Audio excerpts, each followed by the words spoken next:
Hello, dear students. I am Jagdish from Physics Department, Gita Degree College. Now I am going to start atomic and molecular spectroscopy. Here I am going to start first unit of this book, Atomic and Molecular Spectroscopy. So our first topic is atomic spectra. Atomic spectra क्या होता है? जैसे कि आप यहाँ पे देख सकते हो, ये यहाँ पे कोई हमारी एटॉमिक गैस है। अगर हम कोई भी रेडिएशन, कोई भी या करंट सफिशेंट एनर्जी का इससे पास कराएंगे तो होगा क्या कि ये एटम के जो पार्टिकल्स हैं, जो कि एटम्स हैं, गैस पार्टिकल्स, ये एक्साइटेड होंगे। जब ये एक्साइटेड होके डी एक्साइटेड होंगे तो ये एक रेडिएशन को एमिट करेंगे, और जब ये रेडिएशन को एमिट करेंगे तो इसको, ये जो एक्साइटेड एमिटेड रेडिएशन है, इसको हम एक स्पेक्ट्रोमीटर से ऑब्जर्व करेंगे। तो स्पेक्ट्रोमीटर में हमें कुछ इस प्रकार से स्पेक्ट्रल लाइंस नजर आएगी। ठीक है, तो एक्चुअल में ये होता कैसे है कि आपका हर एटम अलग अलग एनर्जी स्टेट पे होता है। तो जब वो एक एनर्जी स्टेट से दूसरी एनर्जी स्टेट में डी एक्साइटेड होता है तो उस एनर्जी के गैप के अकॉर्डिंग आपकी लाइट एमिट होती है। ठीक है, तो आपके पास जो स्पेक्ट्रोमीटर होता है उसमें क्या होता है, आपको अलग अलग कलर्स की वेवलेंथ को दिखाया जाता है, जैसे इस टाइप से। ठीक है, तो ये जो सिंगल सिंगल लाइंस हैं, ये सिंगल सिंगल जो लाइंस हैं, इनको हम बोलते हैं स्पेक्ट्रल लाइंस। क्या बोलते हैं? Spectral lines.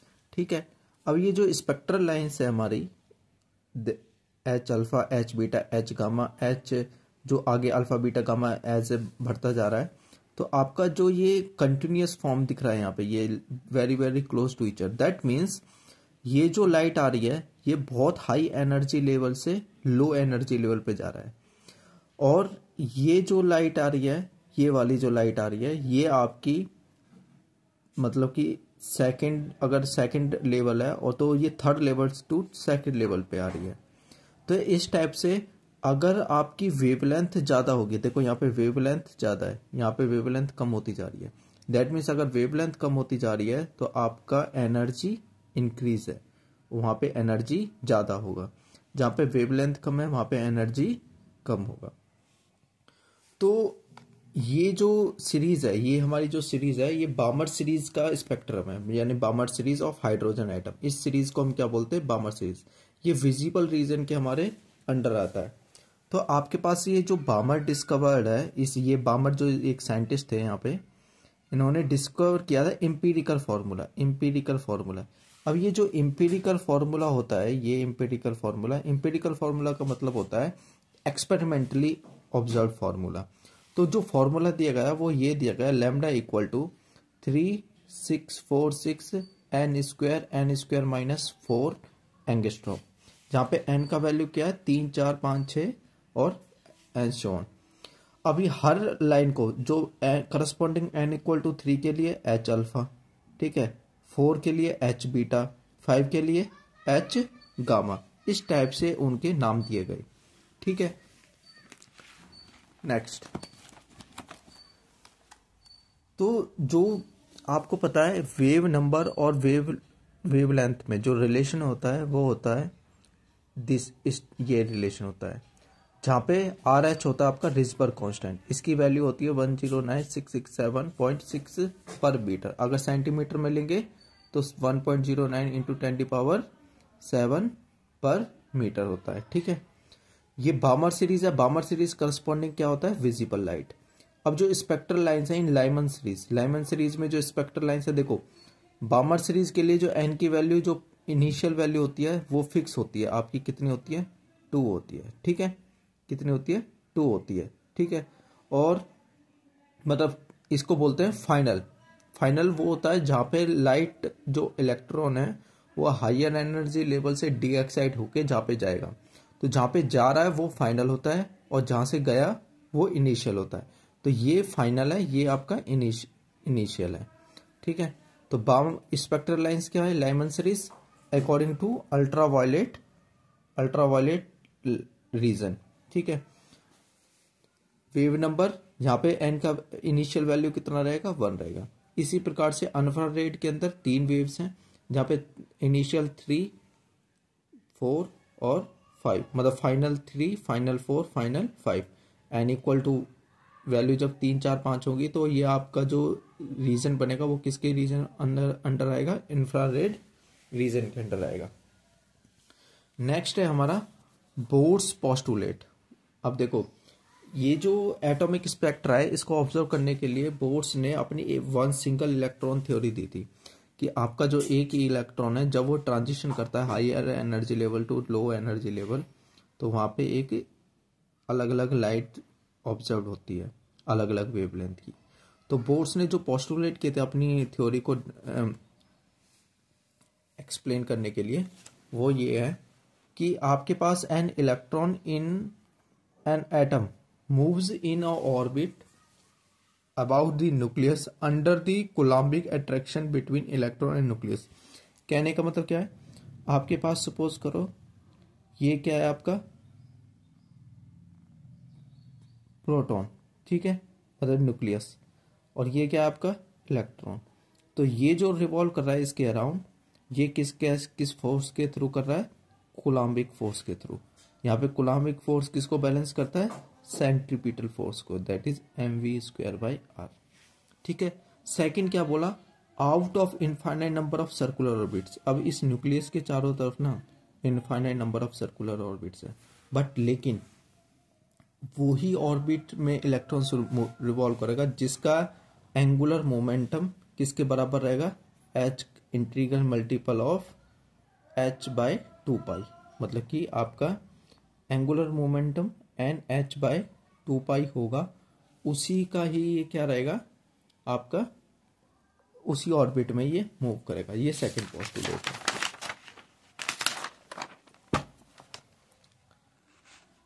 इसके बाद है आपका ये थर्ड पोस्टुलेट। इसमें क्या कह रहा है कि जो इलेक्ट्रॉन है अगर मान लो एसिलेट हो रहा है तो वो एनर्जी को लूज करता है, बट लेकिन जब इस केस में कि आपका एटम एसिलेटेड भी है बट लेकिन वो एनर्जी को कोई भी को लूज नहीं करेगा। इसका वैसे पीछे रीजन दिया है बिकॉज क्योंकि जैसे हमने बोला कि आपका जो एंगुलर मोमेंटम है वो n इंटीग्रल h/2π होगा। तो ये इस प्रकार से कैसे ड्राइव हुआ, ये ड्राइव हुआ आपका क्या क्या कंसीडर करके कि आपका जो इलेक्ट्रॉन है according to de Broglie hypothesis कि आपका जो भी मैटर पार्टिकल होता है वो जब मूव करता है तो अपने साथ एक वेव एसोसिएट करता है।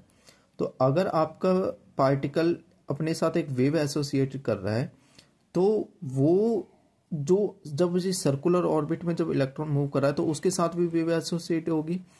तो वो जो वेव फॉर्म करता है वो होता है आपका स्टैंडिंग वेव फॉर्म प्रोड्यूस करता है। और स्टैंडिंग वेव फॉर्म में क्या होता है कि आपकी जो एनर्जी है उसका लॉस नहीं होता। इसी वजह से यहाँ पे पार्टिकल एनर्जी को लॉस नहीं करता है, जबकि वो किसके अंडर होता है, एक सेंट्रीपिटल एक्सेलरेशन के अंडर होता है। नेक्स्ट है आपका फोर्थ ऑप्शन। फोर्थ पोस्टुलेट क्या कहता है कि जो फ्रीक्वेंसी होगी लाइट की वो कैसी होगी, वो होगी उस एनर्जी गैप के बराबर जहाँ से मान लो ये 2 लेवल है, ये 1 लेवल है और आप 1 से 2 लेवल पे गए हो, 2 से 1 लेवल पे गए हो, तो जो एनर्जी गैप होगा इसके बीच का divide by h is equal to frequency of that light. ठीक है, ये पोस्टुलेट थे। Now Bohr's model of one electron atom. क्या हो रहा है यहाँ पे देखो, किसी भी न्यूक्लियस को रिप्रेजेंट करते हैं प्लस जेड के हिसाब से, क्योंकि Z is the atomic number of atom and E is the charge, total charge on the proton. तो जेड पे जितने नंबर ऑफ एटॉमिक नंबर होता है उतने नंबर ऑफ प्रोटॉन होते हैं, इसीलिए यहाँ पे टोटल पॉजिटिव चार्ज हो गया जेड ई।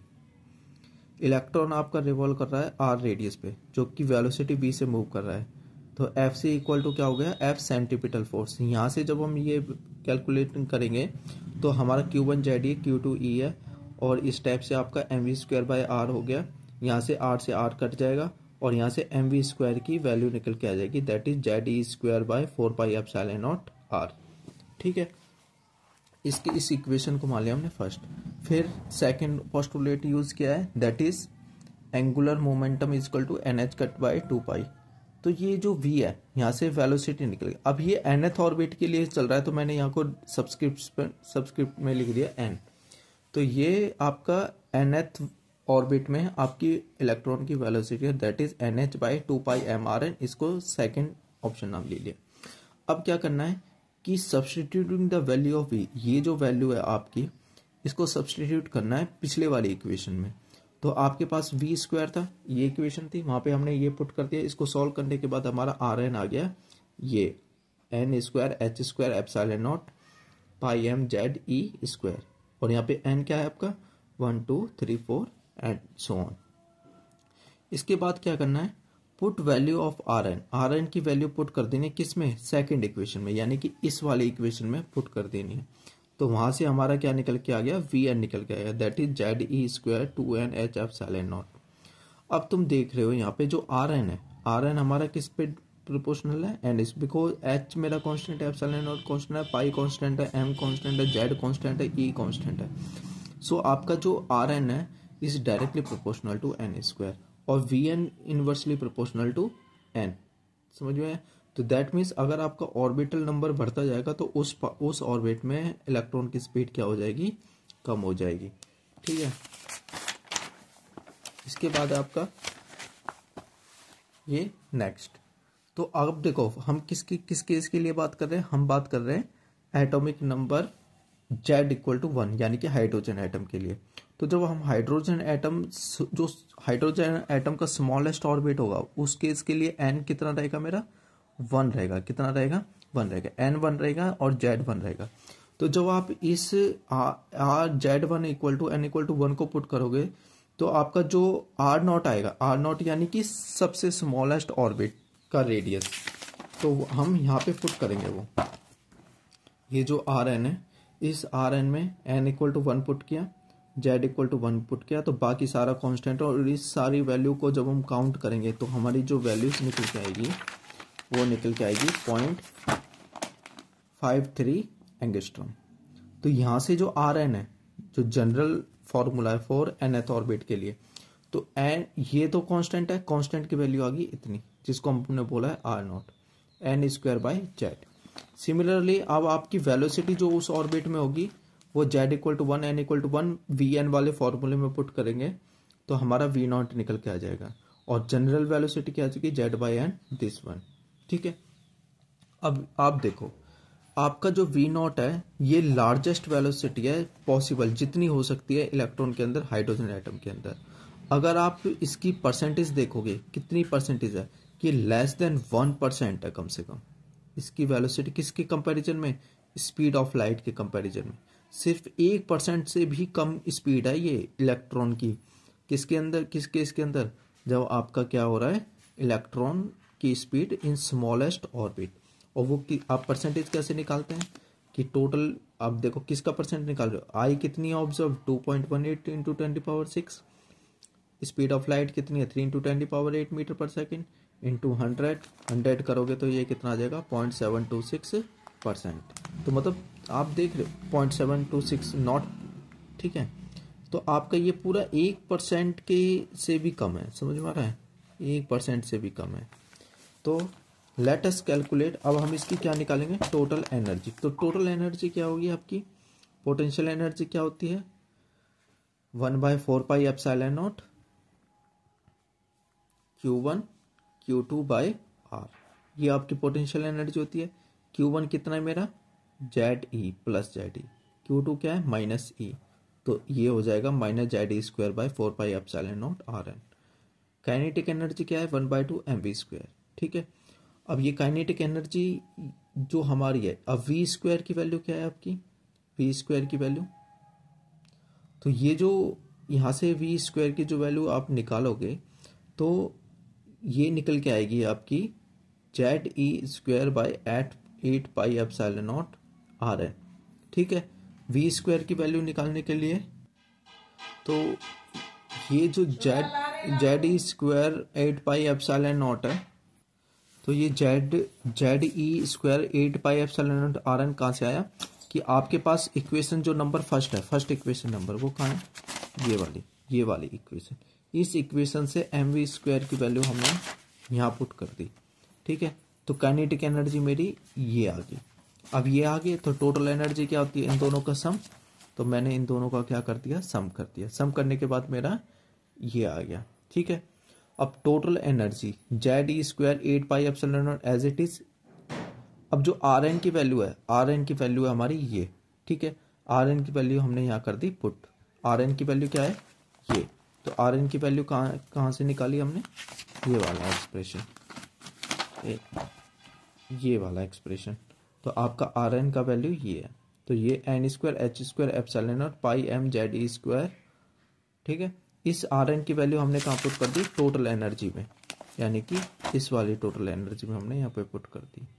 तो पुट करने के बाद ये सारा वैल्यू इतना आ गया और ये आ गया 1/n², ठीक है। और n क्या है मेरा, 1 2 3। अब फॉर हाइड्रोजन एटम के लिए Z = 1 = 1 E0 की वैल्यू कितनी आ गई, -13.6 इलेक्ट्रॉन वोल्ट। तो फर्स्ट ऑर्बिट की एनर्जी है E0, सेकंड की E0/4, E3 की E0/n। तो आप खुद ही ऑब्जर्व कर सकते हो कि जो पहले और दूसरे के बीच में जो गैप है, जैसे जैसे n बढ़ता जाएगा उनके बीच में गैप कम होता चला जाएगा, ठीक है। इसी चीज को हम बोलते हैं क्लासिकल लिमिट। क्या बोलते हैं, क्लासिकल लिमिट। मतलब कि एक टाइम के बाद आपकी जो क्वांटम स्टेट है वो किस में कन्वर्ट हो जाएगी, क्लासिकल स्टेट में। जहां पे क्लासिकल क्या बोलता है कि एनर्जी आपकी क्या होती है, यूनिफॉर्म होती है। मतलब हर एक एनर्जी लेवल्स पॉसिबल होता है क्लासिकल में, पर लेकिन क्वांटम में कुछ ही एनर्जी लेवल्स क्या होते हैं आपके पॉसिबल होते हैं।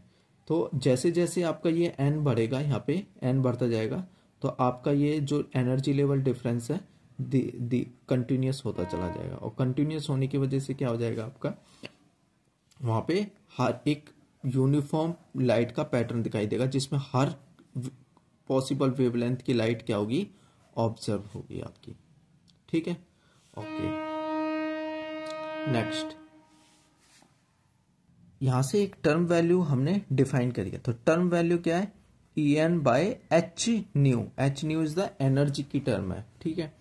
तो टोटल एनर्जी जो है हमारी वो ये थी, ठीक है। हमने लास्ट क्लास में निकाला था, लास्ट पेज पे। दैट इज ये क्या है आपकी टोटल एनर्जी। टोटल एनर्जी है आपकी -mZ²e⁴ 8πε0h²/n², ठीक है। ये आपकी क्या है, टोटल एनर्जी। जब आपने इसका टर्म वैल्यू निकाला, टर्म वैल्यू क्या निकल के आया, तो hc यहाँ पे ये क्या है, hν। तो hν यहाँ से क्या हो जाएगा, ये डिफाइंड हो जाएगा आपका mZ² h(e⁴ 8πε0h³। यानी कि आप यहाँ पे ये hν लिखो, अभी इसको क्या लिखो, न्यू लिखो, ठीक है, hν, ठीक है, hν। उसके बाद ये वाली जो टर्म है आपकी, अगर मैं जब इसको hc/λ लिखूंगा, ठीक है, तो ये मेरी जो टर्म बन जाएगी, ये वाली जो टर्म बन, तो आपका जो ये टर्म वैल्यू होगा, तो टर्म वैल्यू क्या है, -En/hν। तो En की वैल्यू हमने ये पुट कर दी, तो डिवाइड बाय hν करेंगे तो h² से h मल्टीप्लाई होकर h³ बनेगा और यहाँ पे न्यू बनेगा, दैट इज 1/n²। अब जब आप न्यू को पुट करोगे, न्यू को क्या पुट करोगे, दैट इज c/λ, ठीक है। तो ये लैम्डा यहाँ से ऊपर चला जाएगा, तो जो आपकी ये टर्म है, अब यहाँ पे c आ जाएगा, यहाँ पे c मल्टीप्लाई आ जाएगा और लैम्डा कहाँ आ जाएगा, यहाँ आ जाएगा। तो आपका m(e⁴ 8πε0² h³c, ये पूरा का पूरा वैल्यू कहलाया जाएगा आपका रिजबर्ग कांस्टेंट। ये पूरा का पूरा वैल्यू क्या कहलाया जाएगा, रिजबर्ग कांस्टेंट, ठीक है। ये रिजबर्ग कांस्टेंट हो गया, ठीक है। और जो टर्म वैल्यू होती है एक्चुअल में ये होता है आपका वेव नंबर का, इसका एक्सप्रेशन होता है, इसको हम वेव नंबर के टर्म में हम ऑब्जर्व करते हैं, ठीक है। तो आपका होगा क्या, एक चीज मुझे देखो, तो ये जो R H M is power 4 8 pi epsilon naught S square H cube C, ये तो हो गया आपका रेजबर्ग कांस्टेंट। ऊपर क्या बचा, यहाँ पे क्या बचा, इक्वल टू लैम्डा, ठीक है, ये लैम्डा, तो आर एच लैम्डा, ठीक है, R H lambda Z square by N square, ये चीज बना, that is the term value, ठीक है। क्योंकि देखो अगर इसका यूनिट देखोगे तो ये क्या दे रहा है आपका, एनर्जी डिवाइड बाय एनर्जी, मतलब कि नो यूनिट लेस, यानी कि एक्चुअल में ये क्या दे रहा है आपका, विदाउट यूनिट, ठीक है। तो इसकी तो कोई यूनिट है नहीं, इसकी तो कोई यूनिट है नहीं, तो आपका जब यहां से लैम्डा इधर जाएगा टी एन बाय लैम्डा, तो ये क्या बन जाएगा एक्चुअल में 1 by lambda is equal to R H Z square by N square. ये जहां पे ये जो आर इन्फिनिटी लिख रखी है ना, देखो ये जो आर इन्फिनिटी यूज कर रखा है मैंने टर्म, ये आर इन्फिनिटी एक्चुअल में रिजबर्ग कांस्टेंट है for all spectral lines, all infinity atom, मतलब आप कोई भी एटम उठाओगे वहां पे ये आर जो वैल्यू है इन्फिनिटी वो कांस्टेंट है हर केस के लिए। पर जैसे ही जब हम हाइड्रोजन एटम की स्टडी कर रहे हैं तो ये हाइड्रोजन एटम के केस के लिए आर इन्फिनिटी आर एच बन जाएगा, हमारा क्या बन जाएगा, आर एच बन जाएगा। तो यहां से आप ऑब्जर्व कर सकते हो सिमिलर केस कि जो आपका एनर्जी लेवल है ई एन, अगर मैं उससे रिजबर्ग कांस्टेंट की टर्म में लिखूं तो आर एच की टर्म तो कैसे बनेगी, वो तब बनेगी जब मैं एच सी से ऊपर नीचे मल्टीप्लाई कर दूंगा। तो ये आर एच को जब मैं ऊपर नीचे एच सी से मल्टीप्लाई कर दूंगा, तो जब नीचे एच सी से मल्टीप्लाई करूंगा तो ये वैल्यू बन जाएगी मेरी Rydberg constant for hydrogen atom, ठीक है। Z square as it is, H C इधर, एन स्क्वायर बिल्कुल एज इट इज। अब ये एनर्जी है सिंगल है उसकी ऑर्बिट की, ठीक है। पर लेकिन जब हमारा स्पेक्ट्रम जो फाइंड आउट है वो तब कब होता है, जब दूसरी एनर्जी से पहली एनर्जी में आपके इलेक्ट्रॉन ट्रांसफर होता है। तो आप यहाँ पे देखोगे तो जो आपका ये फ्रीक्वेंसी है, तो फ्रीक्वेंसी कितनी होगी, ई initial minus E final divide by H. E final मतलब जहां से आप एनर्जी को पहुंच रहे हो, ठीक है, जहां से इलेक्ट्रॉन ट्रांजिशन कर रहा है आपका। तो मैं यहां से ये वैल्यू लिख सकता हूं R H Z square C as it is, ठीक है, ठीक है। और ये जो एच है आपका, ठीक है, R H Z square by C, जो एच से एच कट गया तो ऊपर बचा सी, नीचे बचा 1 बाई एन स्क्वायर। अब ये माइनस साइन है, जब ई इनिशियल माइनस ई फाइनल करोगे तो फाइनल वाला पहले आ जाएगा, ठीक है। तो ये आ गया आपका N final minus N initial square, और सी अगर उधर चला जाएगा तो ये बन जाएगा nu by C and it is equal to 1 by lambda. क्या बन जाएगा ये आपका, ये बन जाएगा 1 बाय लैम्डा, और 1 बाय लैम्डा क्या होता है आपका, वेव नंबर। तो यहाँ से R H Z square 1 by N F square minus 1 by N square. For hydrogen atom के केस के लिए जेड इक्वल टू 1 हो जाएगा, तो वेव नंबर हो जाएगा 1 by lambda Rydberg constant 1 by N F square minus 1 by N I square. ये आपके एटॉमिक स्पेक्ट्रा है। तो जो सबसे लाइमन सीरीज है वो क्या होगा, हायर एनर्जी लेवल से कौन से ऑर्बिट में आएगा, पहले ऑर्बिट में। जितने भी ट्रांजिशन होंगे वो कहाँ से कहाँ होंगे, हायर एनर्जी लेवल से पहले वाले ऑर्बिट में। दूसरे वाले में क्या होगा आपके कि हायर एनर्जी लेवल से सेकंड वाले ऑर्बिट में होगा, ठीक है। ये देखो ये n इक्वल टू क्या है आपका 2 है, ये n इक्वल टू क्या है आपका 1 है। इस टाइप से आपका एनर्जी लेवल का ट्रांजिशन होगा। तो आपके 3 सीरीज है, एक लाइमन, बामन और पास्टन। ये फ्रीक्वेंसी का ये प्लॉट है, ठीक है।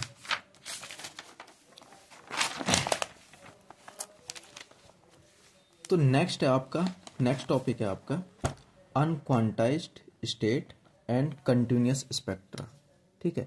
अब देखो इस चीज को समझने के लिए थोड़ा ना ध्यान लगाना कि अनक्वांटाइज्ड स्टेट एंड कंटिन्यूअस स्पेक्ट्रा, जैसे जैसे आपका वेव नंबर बढ़ेगा, जैसे जैसे वेव नंबर बढ़ेगा तो आप कौन सी सीरीज की तरफ जा रहे हो, लाइमन सीरीज की तरफ जा रहे हो।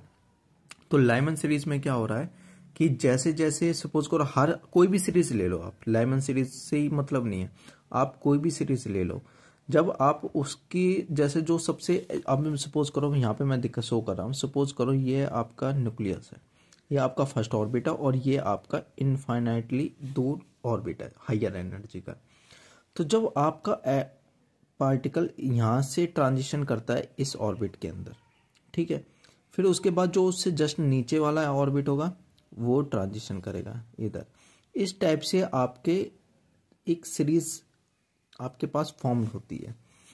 तो होता क्या है कि जब आप हायर एनर्जी नंबर्स की तरफ जाते हो तो इन एनर्जी लेवल्स के बीच में गैप बहुत कम हो जाता है, यानी नेग्लिजिबल रहता है। तो अगर आपकी लाइट, आपका ट्रांजिशन इससे हो रहा है या इससे हो रहा है या इससे हो रहा है, वो लगभग क्या है, सेम एनर्जी, आपकी उन एनर्जीज में इतना कम गैप है कि आपको वहां पे कंटिन्यूस स्पेक्ट्रा दिखाई देता है।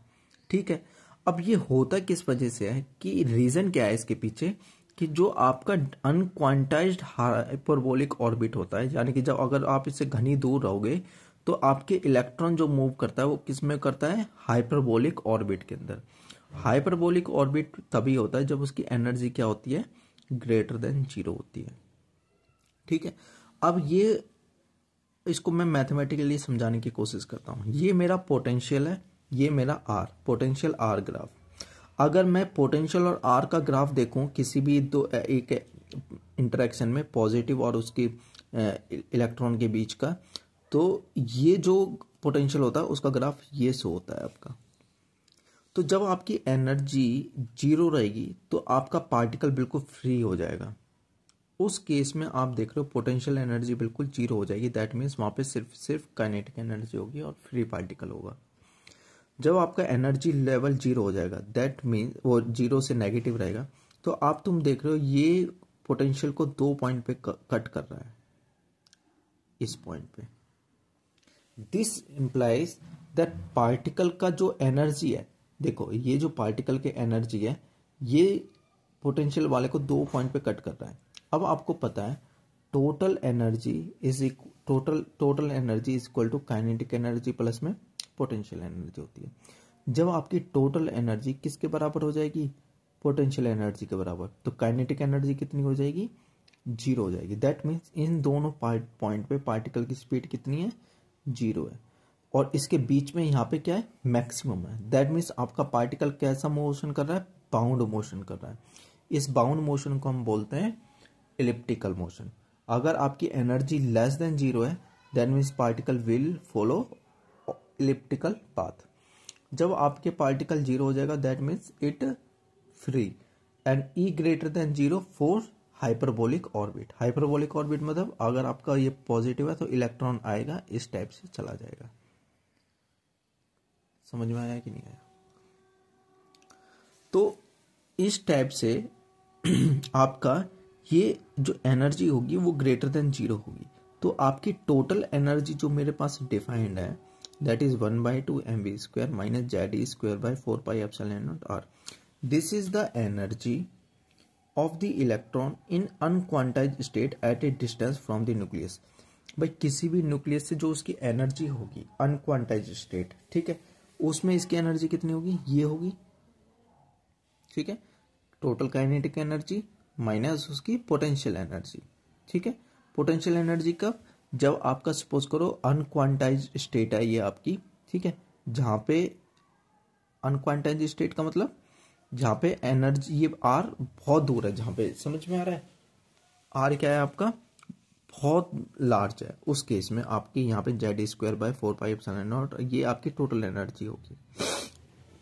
लेकिन जब ये इलेक्ट्रॉन जंप करेगा किसी क्वांटाइज्ड ऑर्बिट में, क्वांटाइज्ड ऑर्बिट का मतलब है कि किन्हीं भी दो एनर्जी लेवल्स में जहां पे गैप आना शुरू हो जाए, जहां पे, ठीक है, मतलब कि हर एक पॉसिबल एनर्जी ऑब्जर्व ना हो, उस केस में जब आपका इलेक्ट्रॉन हायर एनर्जी अनक्वांटाइज स्टेट से, जहां पे कंटिन्यूस है हर एक एनर्जी लेवल्स, जब वहां से एक क्वांटाइज जो कि उस और एनर्जी के बीच में काफी गैप है, जब वहां पे ट्रांजिशन करता है, उस केस में उसकी जो एनर्जी होती है, तो टोटल एनर्जी कितनी हो जाती है आपको पता है, ये एनर्जी होती है वो जब अनक्वांटाइज स्टेट से क्वांटाइज स्टेट में इलेक्ट्रॉन ट्रांजिशन करता है, तो ये होगी।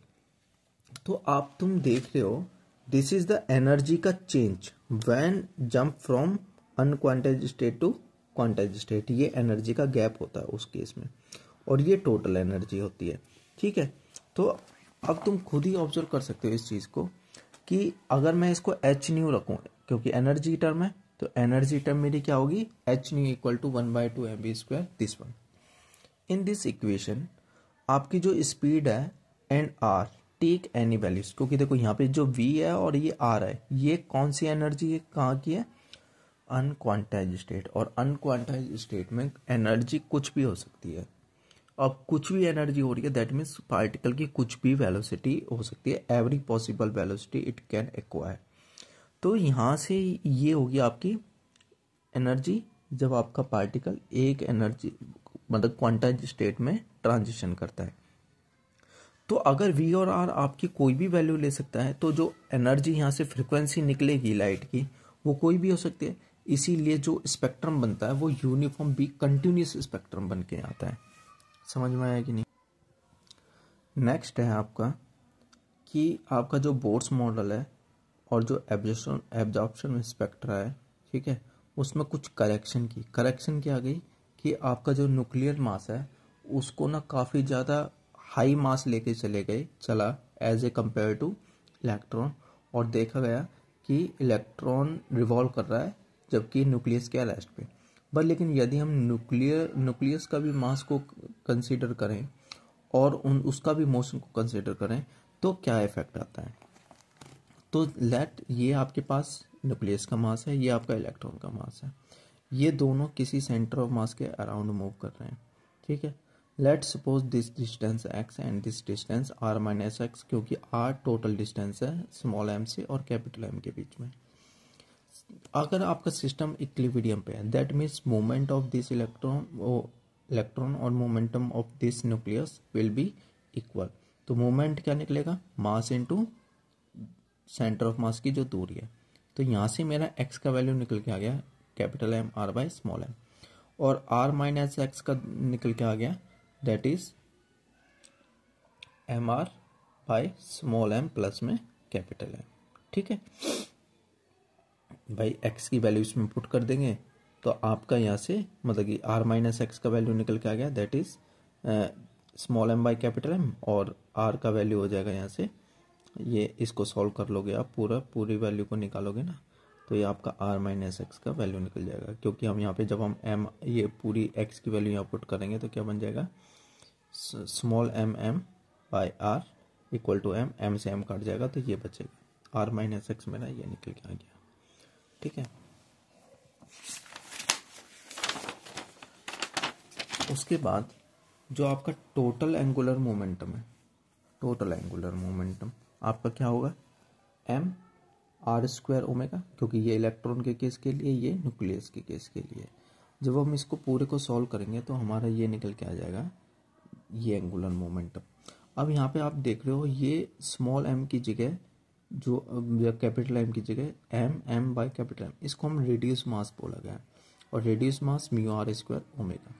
अब अकॉर्डिंग टू बोर्स पोस्टुलेट इस ये एंगुलर मोमेंटम nh/2π के बराबर होना चाहिए, जैसे कि विदाउट कंसीडर न्यूक्लियर मास को लेके चले थे।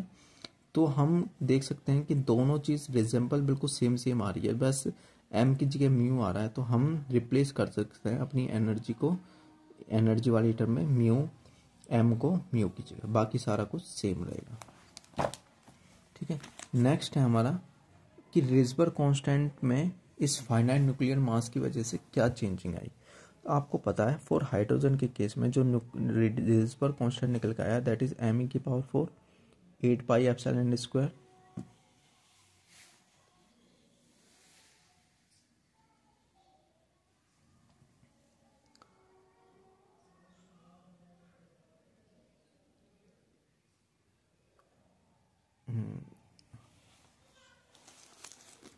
तो मैंने इससे पहले क्या बताया था, इससे पहले मैंने ये बताया था कि आपके पास जो एंगुलर मोमेंटम होगा, अगर हम न्यूक्लियर मास को कंसीडर करेंगे तो आपका यहाँ से स्मॉल म्यू है, वो स्मॉल जहाँ मास है वहाँ पे म्यू आ जाएगा, that is reduce mass.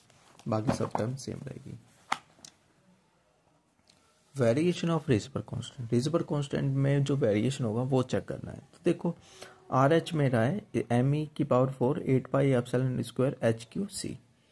Are H dash मैंने सपोज करा चेंजिंग आया, तो चेंज वाला जो रेजिबर कांस्टेंट है एम की जगह क्या आ गया, म्यू आ गया e⁴, बाकी सारा कुछ सेम है। म्यू हमारा पता है ये है, आर एच डैश हमें पता है, आर एच डैश क्या है मेरा, ये इनटू में दिस वन आ गया। अगर मैं इसको पूरे को सॉल्व करता हूँ तो मेरा जो निकल के आएगा, देखो m as it is e⁴ 8 pi epsilon, ये सारी टर्म इधर कांस्टेंट ले ली, और ये आपका आ गया m बाय, अब इसको नीचे ले जाओ m को, तो यहाँ से ये आ गया। इस प्रकार से आपका ये पूरा रेजिबर कांस्टेंट बन गया। तो इस टाइप से आपका वेरी करेगा Rydberg constant. In case of hydrogen, hydrogen के केस में जो न्यूक्लियर का मास और जो इलेक्ट्रॉन का मास है उसका रेशियो इतना है, तो रेजिबर कांस्टेंट आपका इतना निकल के आएगा, इतना वेरी हो जाएगा अगर उसको कंसीडर करोगे तो। आप कितना 1.09667 सेंटीमीटर पर, ठीक है। तो ये ग्राफ है मास नंबर और रेजिबर कांस्टेंट के बीच में, कि अगर आपका मास नंबर बढ़ेगा, न्यूक्लियर मास नंबर बढ़ेगा, तो जो आपका रेजिबर कांस्टेंट है चेंजिंग इन, नई जो वैल्यू चेंजिंग आएगी वो फॉर हाइड्रोजन